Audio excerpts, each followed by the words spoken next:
Workers' strike has entered its second day over salary dispute in Tshwane. SAMWU is demanding an 18% salary increase backdated to 2017. Union members are expected to gather outside Tshwane House.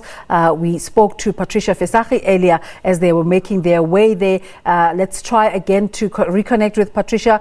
Patricia, are you able to hear us? Unfortunately, we were cut off last time, but I suppose the big story here is the huge turnout.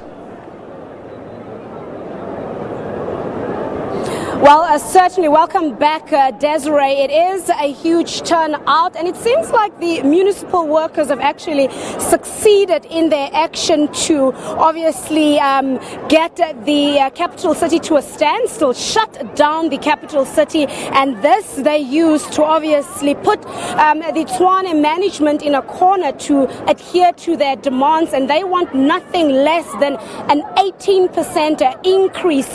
Now, you'd know that this strike started early yesterday. An interdict has been obtained despite that court ruling that says they cannot continue with this action and that it is actually illegal. The workers have returned to the capital city since very early this morning. Now, it is total chaos here in the Pretoria CBD, but perhaps not just the Pretoria CBD, and that is perhaps the disturbing factor, is that the workers have actually gone to the outskirts of the capital city, or rather the CBD. Pretoria East is heavily affected there with traffic lights that are out. Pretoria West as well, so preventing a lot of workers who actually want to come into the capital city or who are using the major roads to travel from one point or another. And this way they have sent out their message, and that was their threat that has been lingering perhaps since last year, where they say that if management in the capital city does not come to the bargaining table and give them the same increase that was actually given to top management here in the capital city, then they will shut down the capital city and they will go to the heart of the country's economy. So you would understand that this being the capital city, a lot of government departments are here, and a whole lot of other head offices of several businesses are here in the Pretoria CBD. So they, in essential, have been heavily affected by this 2-day strike. And Desiree, just looking at how the street looks, this is how most of the streets in the capital city look. Some of the streets perhaps even worse, with all the rubbish, the rubble that has been thrown into the streets. The municipal workers, obviously, they have emptied a lot of the dustbins around the capital city, and this as well as part of them just showing their force and putting pressure on the city of Tshwane. And there's a lot of other issues, Desiree, that they've also tabled. Apart from the increase that they are demanding, they also have expressed grievances with the former city manager, Municipal. You would know that it's been months that there has been a lot of impasse, a lot of dissatisfaction regarding the city manager. Now, of course, the city manager and the mayor have reached an agreement for him to leave office, but that came at a heavy payout. He received a payout of close to 7 million, or just over 7 million, and the workers are also unhappy about that, saying that it was unnecessary to afford him such an exorbitant payout. Now, of course, that was in line with the fact that his contract was actually supposed to come to an end in 2022, but the workers saying, taking into consideration that they did not receive an increase, it does not make sense that the former city manager was actually given such a lot of money. And they also feel that their cries are never heard, they are being neglected, and they are actually the people who are doing all the work. They are actually the ones that are keeping the city alive, and they're responsible for all the management in the city. You would understand, these are bus drivers, these are people that are responsible for water, sanitation, electricity in the capital city.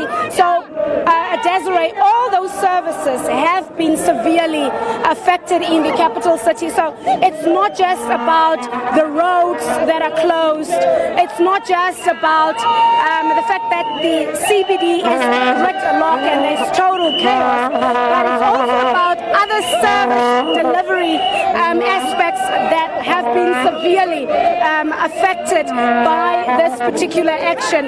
Now, the municipal leaders, SAMWU, or rather the municipal union, SAMWU leaders, are in meetings since early this morning, where they're trying to find a way to, of course, reach an agreement with the Tshwane mayor that can perhaps see an end to this strike by the end of today.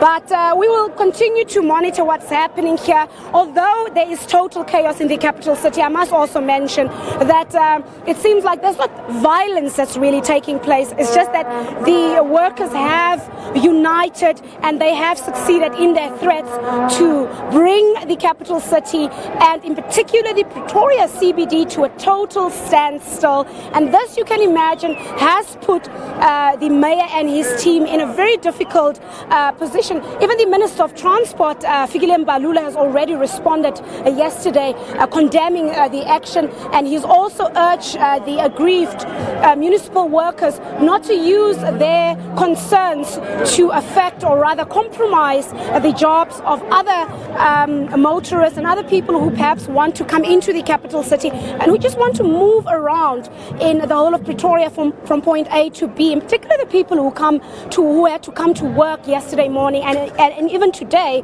Desiree, it really just to drive 3 blocks here in Pretoria this morning took anything close to about 40 minutes, and that normally would be a 2-minute drive under normal circumstances. But because they've used buses, they've used trucks to blockade the major roads, it became complete nightmare. Some of the roads that are actually one-ways had to be used as 2-ways as traffic officials were grappling to try and control traffic, to try and help motorists to actually just get out of the chaos. But it was a nightmare, and it still remains a nightmare. But you can hear they are being addressed by some of their leaders. Perhaps now we'll hear clarity whether the meetings that they've been locked in since early this morning have actually now produced some results. Desiree, I think maybe we'll just come back to you a little bit later just to tell you what is happening here on the ground, and if we can find somebody to talk to. You'd understand at this stage we don't have anyone to talk to, as everybody are locked in meetings, and we're not allowed to speak to the ordinary workers here on the ground, but we'll give you more updates as they continue with their strike here.